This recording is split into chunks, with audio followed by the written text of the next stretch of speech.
Welcome to Spotlight On, the podcast that brings together business leaders, entrepreneurs, and experts covering a range of topics. I'm Nicholas Barton, CEO and founder of the Barton Partnership, a search firm that specialises in strategy, data and analytics, transformation and change, and M&A. Our speaker today, Tim Peake, joined the Army at the age of 19, spent 2 decades becoming a major and a helicopter pilot. He served in Northern Ireland, Kenya, Bosnia, and Afghanistan. He then relocated to the US and was based out of Fort Hood, where he was a test pilot, an Apache cannon operator, and then became a trainer. He then applied to ESA, the European Space Agency, and beat 8,000 people to become one of 4 individuals that then went on a 5-year training course before then spending 6 months in the $1 billion glorified caravan up in space. Not only that, Tim is married with 2 boys, which in itself can be stressful in its own right. And he'll be talking to us about his experiences and how he developed resilience around that as well. So I'd like to bring into this Tim Peake, please. Thank you very much indeed, Nicholas. Thank you very much for that introduction. I don't think I've ever heard the ISS described as a glorified caravan before, but you are so right. Hit the nail on the head there. It's very much like a camping holiday, really. I can see some questions coming through, and I am going to try and rattle through some of these as much as possible. I do want to start myself and just talk about resilience, Tim. And we touched upon it. Well, you certainly touched upon it as well. And there were some amazing points of reference around that, normalizing the abnormal, having a structure, a routine, a focus in there so that you had no time to dwell on the here and now.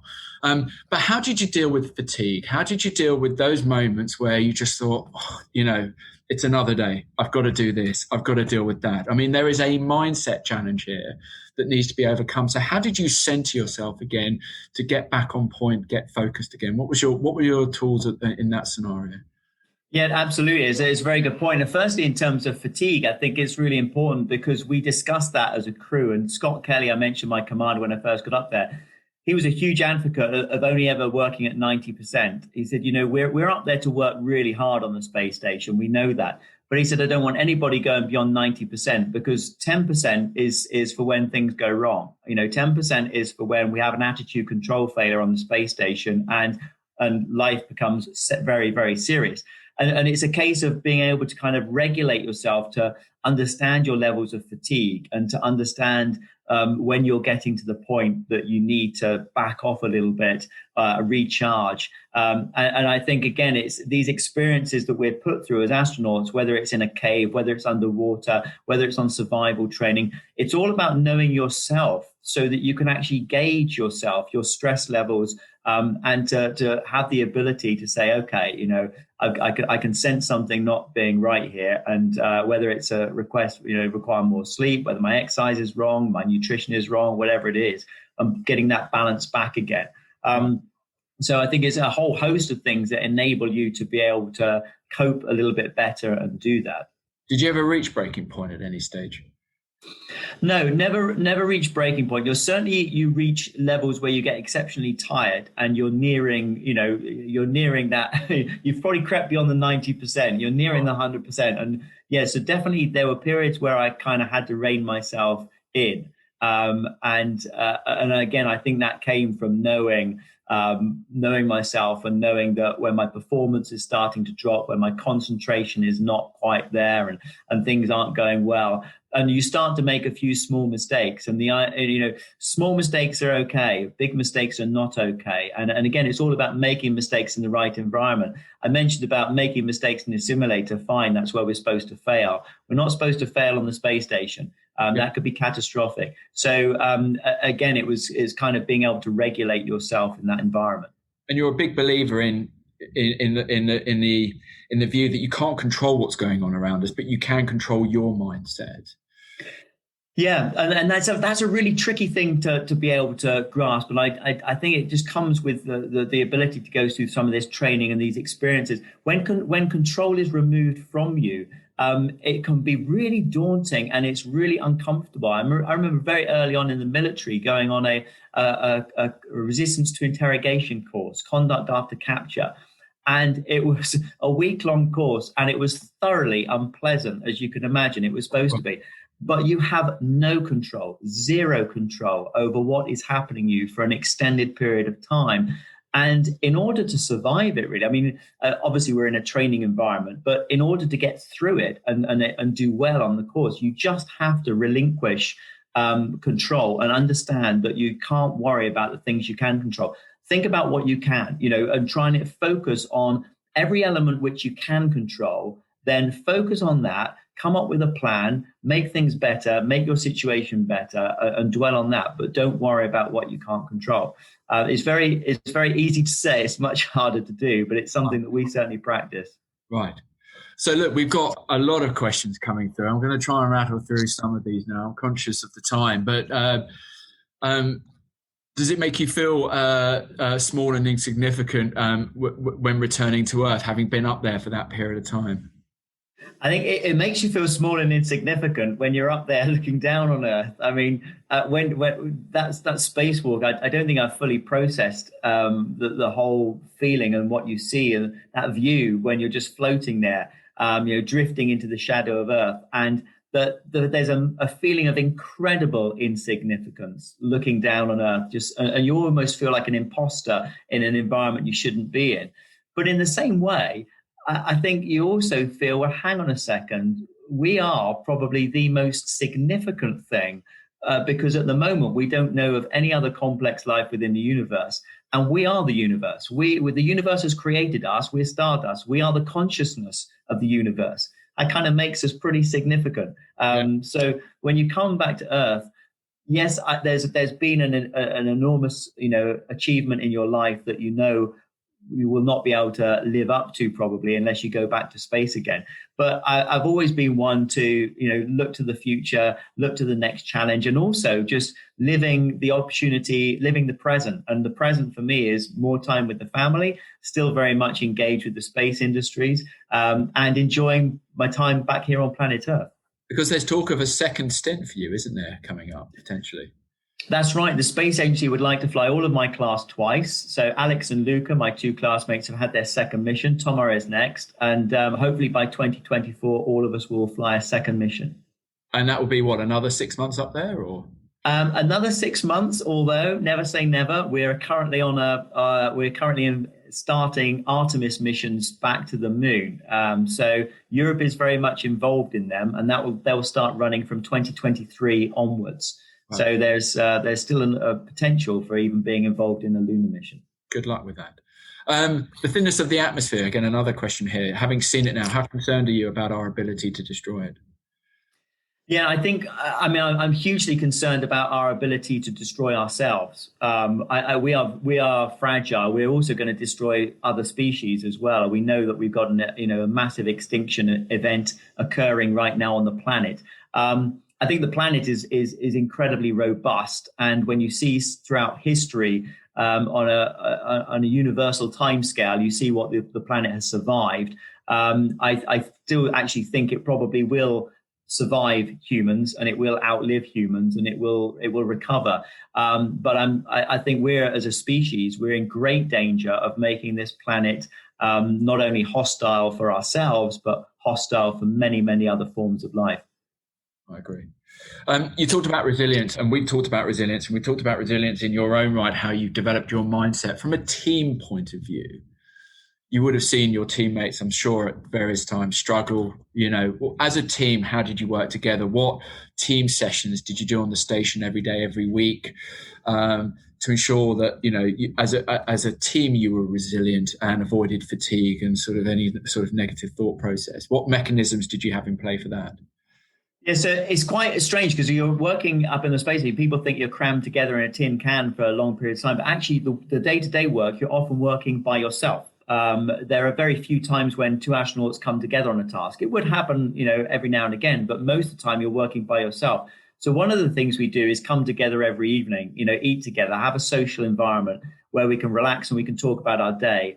And also the commander plays a pivotal role here in being able to analyze the workload of everybody and being able to share that around. When we look at the timeline, it would be very easy to think these are my tasks for the day. Get 15 minutes ahead, and I've got myself an extra coffee break. but it's not. It's a case of this is the station's tasks for the day. And I might be 15, 20 minutes ahead. My poor crewmate might be struggling with something that's not working and he's half an hour behind. And it's a case of really, gelling together and seeing the whole strategy from a team point of view, and making sure we all get to the right place at the end of the day. So, nobody would down tools until everybody had finished. It's a bit like the last man or woman across the line if you're in a sporting team. Yeah. You finish the event once the last person has finished, and that kind of mentality really helps to bond everybody together and work towards a common goal. And also helps to manage fatigue levels. But I can't really stress it, how important the role of the commander is in making sure in isolated circumstances like that the team remains together and coherent. It's very important. And again, in that environment, I'm sure you would have spotted, those around you perhaps silently struggling, for one reason or another. Any suggestions for spotting that aspect? If you noted anyone was, struggling in silence, what would you typically sort of advise or do in that situation? Yes, and I think that's where it's important as well to build up relationships as early as you can, because it's very hard to be able to do that if you don't actually know somebody very well. We tended to know each other really well on the space station. We knew each other's families. We knew the ages of children, what stages they were at, what problems might arise, where they were going at. Did they have elderly parents? Ill health, etc. So you can gauge if somebody's just come out their crew quarter on a phone call and they're completely flat. You can engage in a conversation and just say, "Is everything right? How are the kids doing? How's your mum?" The rest of it, you've got an ability to go there. And really, for us, I happened to be on the space station amongst a whole bunch of military personnel. We're not used to opening up. We're used to being quite closed characters and just keeping it to ourselves and cracking on. But of course, that's not the attitude, and you can't be like that. You have to open up, and it's important for other people. Other people's lives depend on you, and if you're not on your A game, then you have a responsibility to tell people, look, I'm struggling. This is the situation, and I just need a few things to make it a bit better. So I think you've got two things there. You've got, as an individual, you have to be honest and open. And as somebody who recognizes a problem in somebody else, you've got to have empathy and an ability to be able to engage with them and try and work out what it is that's going wrong. Now, you talked about sort of that normalizing the abnormal, or in your case, that transition from space back to Earth again. Did you employ the techniques that you talked about when you talked about structure, routine, and a schedule to get yourself back into a normal life back on Earth? And what did you do to shift your thinking in some regard from that point of view? Yeah, do you know that was a much harder transition, which is surprising because, going up into space, everything is so organized. All the 2 weeks of quarantine before you go, highly organized launch day, highly organized off into space, 6 months of highly organized, structured activity. You come back to Earth, and we're in a very, very dynamic and stressful environment where our schedule is a bit crazy. We've got scientists who are piling in, trying to take blood samples, MRI scans, bone, muscle biopsies, DEXA scan. You've got PR campaign going on that you've got to do these certain interviews. You're traveling to Houston, to Moscow, to Japan, to Cologne, under very difficult circumstances again, and your body is feeling very weak. You've actually got muscle atrophy, you've got bone atrophy. You need rehab and physiotherapy. And in addition to all of that, you're coping with this kind of psychological dip where you're just feeling flat. You've just come back from a mission. So it's like a perfect storm. And I actually don't think we perhaps put enough attention into that first 2 months back from space. And for me, that's where I felt, you really have to dig deep and pick yourself up. But of course, the one thing you do have is again, support from family and friends who are there with you rather than being isolated. And that helped me through that. Become a husband and a father again into a point, because, not Absolutely. just in space, but during your army career. You talk about that in your autobiography that's coming out, but that adjustment as well. How did you find that transition again back to that world? Yeah, it's very important. And of course, you've been away for a long period of time and you've got to integrate yourself back into a family environment. And there's a way of doing that. You don't want to come in like a bowling ball, into a family environment and say, that's it, daddy's home, all change. It's a very gradual transition. You need to fit back into the family. And then you need to pick things up where they left off. And I think that's what a lot of people who travel around the world for their job will be dealing with. And in many respects, I think the constant coming and going is more disruptive than a long period away. And then you've got a period where you can reintegrate back in with the family. But all of these things cause psychological stress, and they have to be dealt with. And it's all about relationships and good communication skills and being able to talk about, what stresses are going on in your life.